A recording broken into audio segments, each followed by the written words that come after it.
paz do Senhor, vamos hoje dar continuidade ao estudo da primeira carta de Paulo a seu discípulo Timóteo.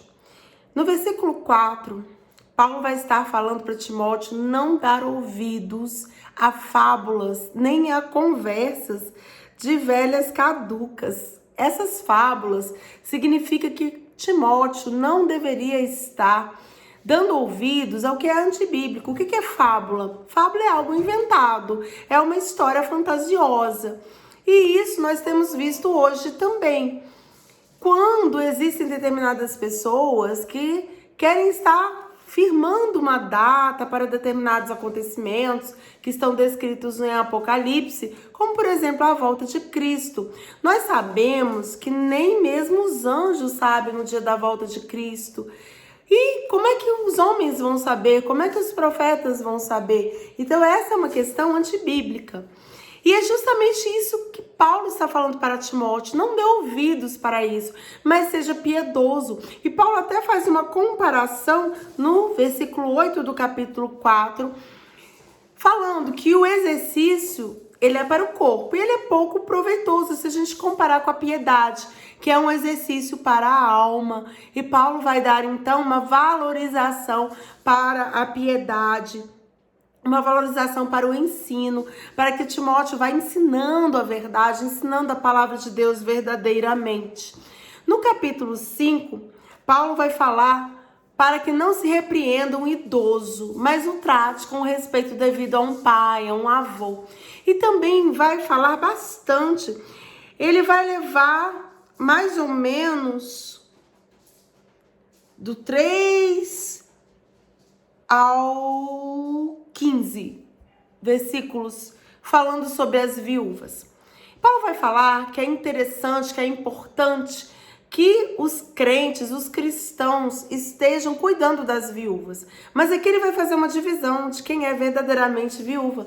E ele vai colocar algumas características para essas viúvas que devem ser ajudadas.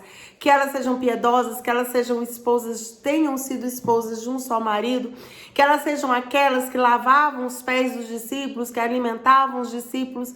Paulo vai ser bem criterioso em relação a essas viúvas, porque certamente haviam mulheres que viviam uma vida não muito piedosa, não muito cristã, e estavam querendo ser auxiliadas, tomando o título de viúva. Então ele estava falando para que Timóteo ficasse atento e ensinasse isso também para os demais cristãos. Ainda no capítulo 5, a partir do versículo 17, Paulo vai falar sobre os presbíteros e vai falar que eles devem ser considerados merecedores de honras, mas aqueles que presidem bem. Não é de qualquer jeito, não é de qualquer maneira. E ele, inclusive, vai falar que não deve ser aceita denúncia contra o presbítero, a não ser que haja o quê? Testemunhas.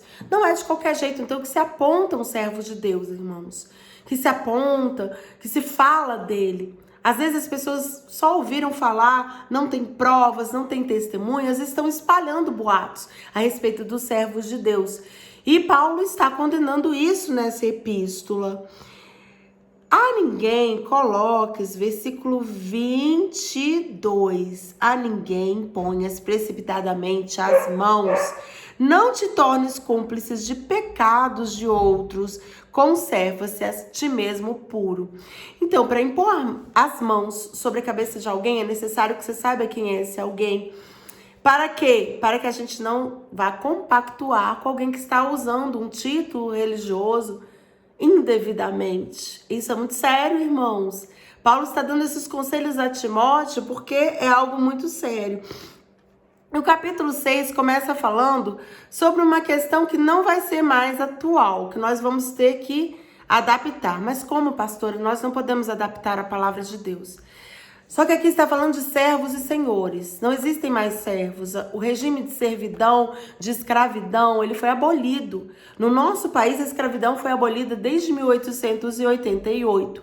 E o regime de servidão é igualmente proibido pelas nossas leis. Então não existe mais servos e senhores, mas nós podemos fazer uma comparação como trabalhadores e seus patrões, para que aqueles trabalhadores sirvam bem aos seus patrões, não se levantem contra eles e que não tratem com desrespeito, como está no versículo 2 do capítulo 6, mas trabalhem bem quando é um irmão, pois ele partilha do bom serviço, é crente e amado. Então essa é uma questão que nós podemos enxergar como pessoas que devem trabalhar honrando os seus superiores, os seus chefes. Claro que não existe mais servidão, irmãos. Não existe mais. A pessoa não é dona de ninguém. Não é o senhor de ninguém. Não tem poder sobre o corpo e a vida daquela pessoa. Mas se nós transportarmos para os dias de hoje, que o trabalhador seja fiel para com o seu patrão. Ainda mais se esse patrão for um servo de Deus. E continuando o capítulo 6, a partir do versículo 3, Paulo vai tratar de um assunto delicado, que dessa vez é muito pertinente aos nossos tempos. Vai falar sobre os falsos mestres e os perigos das riquezas. E o que ele vai falar? Se alguém ensina outra doutrina e não concorda com as sãs palavras do nosso Senhor Jesus Cristo e com o ensino segundo a piedade, a misericórdia, é aquele que nada entende. Tem mania por questões e contendas de palavras, das quais nascem a inveja, a provocação, difamações, suspeitas malignas. Ou seja, se alguém desvia a palavra, vai provocar isso aqui.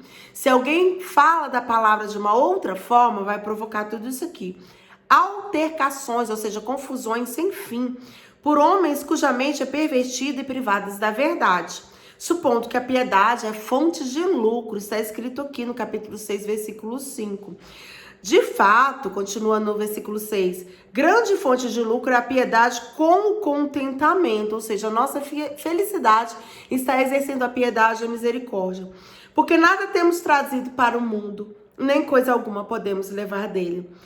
Tendo sustento e com o que vestir, estejamos alegres, ou seja, nós não devemos ser gananciosos. E nem a palavra de Deus, ela deve ser vista como uma fonte de riqueza.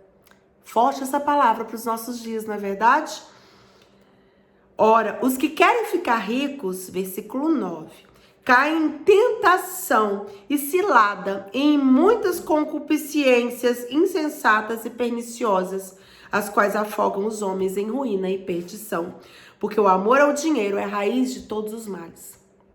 Irmãos, Deus tem palavras de prosperidade para nós? Tem. Deus tem vitória na nossa vida financeira? Tem. Mas o amor ao dinheiro, ele é perigoso. Voltando lá em Mateus, amai a Deus sobre todas as coisas, e o próximo como a ti mesmo.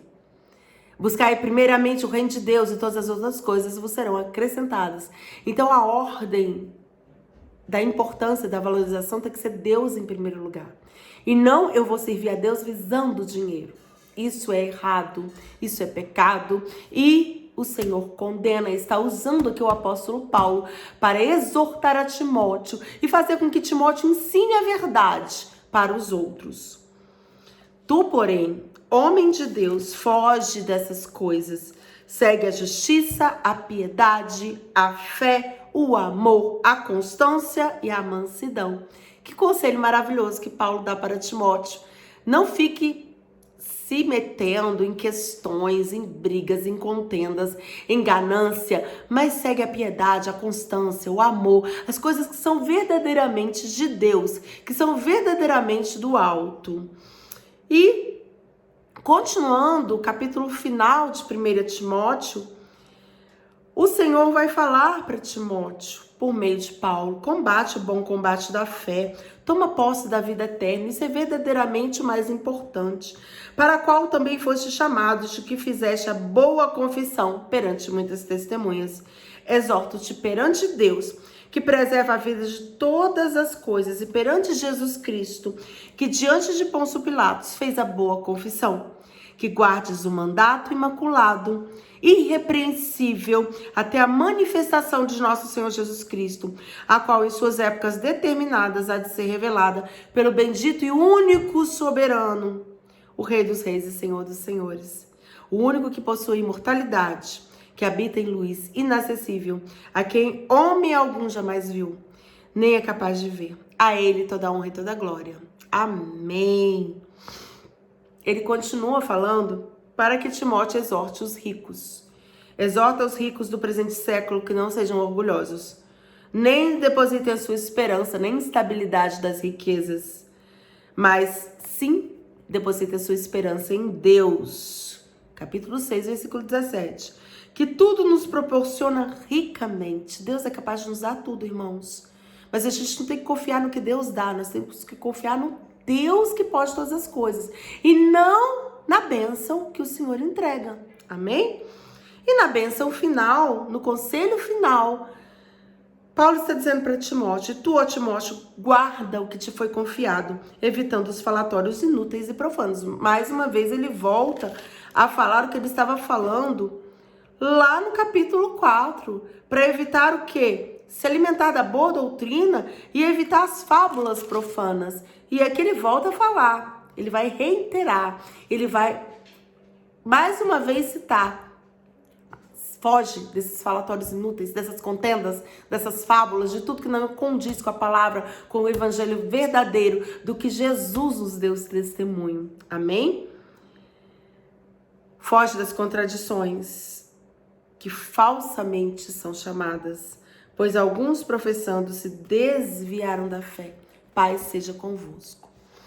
E agora nós vamos orar. Por quê? Para que essas boas palavras estejam vivas entre nós.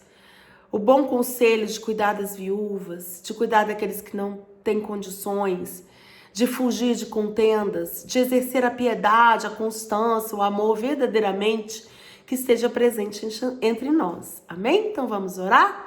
Eu vou orar daqui, e como Deus é Deus de perto e de longe, você vai receber aí. Amém? Deus abençoa cada um que esteve presente nesse estudo, que o Senhor possa estar entregando a bênção, a vitória, o poder, a unção, que o Senhor possa estar desfazendo agora todo o mal contra a vida dessa pessoa, que todo o mal venha cair por terra em nome de Jesus Cristo, que os bons conselhos que foram dados a Timóteo e sejam presentes no nosso coração nos dias de hoje, porque passará o céu e a terra, mas as palavras do Senhor não vão passar, as palavras do Senhor permanecem verdadeiras, dignas. Elas devem ser entregues e elas devem ser aperfeiçoadas no nosso coração, estar presentes na nossa mente, no nosso espírito. Que o Senhor esteja nos alimentando dia a dia, que o Senhor esteja nos ensinando dia a dia a fugir das contendas, das fábulas, das mentiras, dos enganos, que todos aqueles que praticam esses enganos, que o Senhor venha a convertê-los em nome de Jesus, que o Senhor possa nos fortalecer grandemente, a entregar para nós a boa porção dobrada do teu Espírito, da sua graça. É o que te pedimos em nome de Jesus. Senhor, ser conosco essa semana, nos dá vitória, nos dá graça, nos dá entendimento sobre a tua palavra, Senhor. Que nós possamos prosseguir em conhecer, porque o povo perece pela falta de conhecimento. Nos dá sabedoria e graça, Senhor, em nome de Jesus. Amém? Amém. Que Deus te abençoe ricamente, que você não esqueça de curtir nosso vídeo, isso nos ajuda, compartilhar e comentar, amém? Deus abençoe a sua vida, Deus abençoe esse estudo, que possa alcançar você e que você venha conhecer mais um pouquinho da palavra do Senhor, amém? Glória a Deus.